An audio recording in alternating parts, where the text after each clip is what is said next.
विकास के कामों को लेकर कुछ लोग भाजपा की डबल इंजन सरकार का मुकाबला नहीं कर पा रहे हैं। ये लोग अपने समय की लूट खसोट और भ्रष्टाचार पर जवाब नहीं दे पा रहे हैं। अचानक उन्हें उत्तराखंड की संस्कृति भी याद आने लगी है। जिन लोगों को देश की विरासत कभी समझ नहीं आई, जिन लोगों ने कभी मां भारती की रक्षा के लिए मरने मिटने वालों का सम्मान नहीं किया, वो आज संस्कृति की बातें कर रहे हैं। अरे इतने सालों तक राज किया, मेरे इस क्षेत्र में लाखों बंगाली परिवार रहते हैं। बंगाली परिवारों ने जिंदगी अपनी यहां लगा दी है। लेकिन देखिए, हिंदुस्तान के लोग भी ये सुनकर के हैरान हो जाएंगे।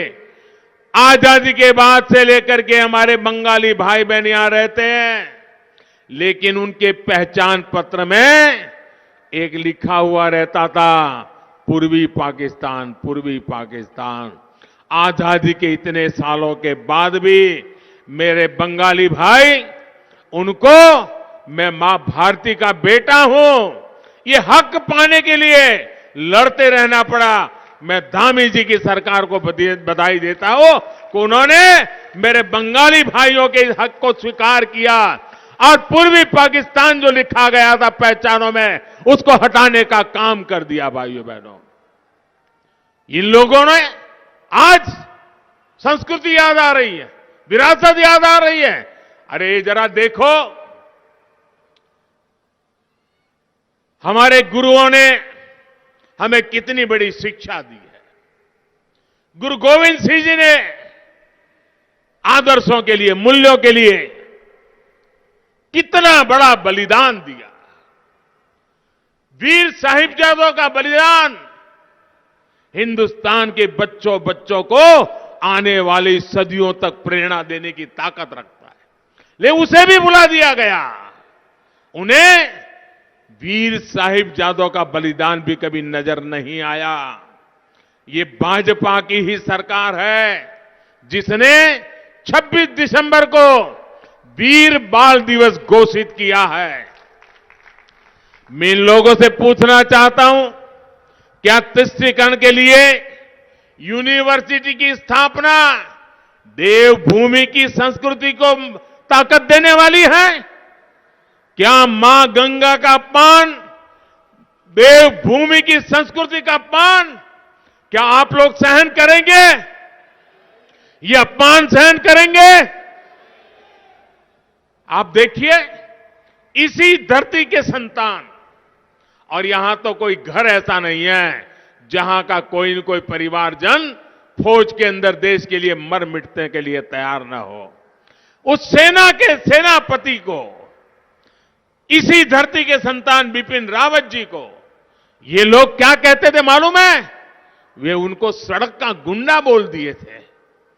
सेना के जवान का यह अपमान, ये सिर्फ बिपिन रावत का अपमान नहीं है। सेना के यूनिफॉर्म को अगर आप सड़क का गुंडा कहते हो, मेरे उत्तराखंड का एक एक नौजवान जो सेना में है, उन हर एक दिल को चोट पहुंचाते हो, उनके परिवारजनों के दिल को चोट पहुंचाते हो। जो लोग उत्तराखंड की पहचान को ही खत्म करने के लिए साजिश कर रहे हैं, वो लोग उत्तराखंड की संस्कृति की सबसे बड़ा खतरा है। बहुत पुरानी कहावत है भाइयों, मुंह में राम बगल में छुरी। और ये तो लोग ऐसे हैं कि उनके मुंह में कभी राम तो निकलता ही नहीं है, लेकिन उत्तराखंड को नुकसान पहुंचाने के लिए वो कोई कसर बाकी नहीं छोड़ेंगे। और अपने अभी सुना होगा, ये कांग्रेस ये अब भारत को भी राष्ट्र मानने के लिए तैयार नहीं है। बताइए, आप मुझे बताइए, उत्तराखंड की इस वीर धरती के घर घर से सेना में नौजवान जाते हैं, देश की हिफाजत के लिए जाते हैं, देश के लिए मर मिटने के लिए जाते हैं। वो सिर्फ उत्तराखंड की सीमाओं पर नहीं बैठते, वो हिंदुस्तान के किसी भी कोने में जाते हैं।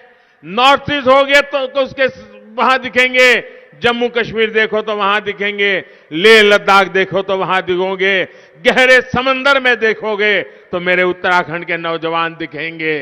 भाइयों बहनों, हिंदुस्तान का कोई कोना ऐसा नहीं है, हिंदुस्तान की सीमा का कोई क्षेत्र ऐसा नहीं है जिसकी रक्षा में कहीं न कहीं मेरे उत्तराखंड का नौजवान न हो, हमारे उत्तराखंड की बहन बेटियां न हो। उत्तराखंड की माताओं की दशकों की तपस्या को नकार देने का अधिकार इन कांग्रेसियों को किसने दिया? भाइयों बहनों, भारत एक है, यह देश एक है, हिंदुस्तान एक है, इसलिए उत्तराखंड के पहाड़ का बच्चा केरल के अंदर समुद्री तट पर बैठ करके मां भारती की रक्षा का काम करता है भाइयों, क्योंकि ये देश, उसके दिल में देश बसा हुआ है। और कांग्रेस वाले कहते हैं राष्ट्र है ही नहीं। जो लोग भारत को राष्ट्र ही नहीं मानते हो, राष्ट्र की भावना का अपमान करते हो, राष्ट्र के लिए शहीद होने वाले वीरों का अपमान करते हो, वो लोग उत्तराखंड को तबाह करने के इरादे से यहां आए हैं। उत्तराखंड की सेवा तो आप तभी कर पाएंगे जब आप में इस धरती के लिए आस्था हो। ये आस्था भाजपा को है। ये धरती हमारे ऋषि मुनियों की धरती है। हमने अपने दृष्टि पत्र में कहा है कि भाजपा सरकार देवभूमि उत्तराखंड के देवत्व की रक्षा करेगी। मैं उत्तराखंड के हर विरोधी को डंके की चोट पर कह रहा हूं, उत्तराखंड के देवत्व के साथ हम कोई खिलवाड़ नहीं होने देंगे।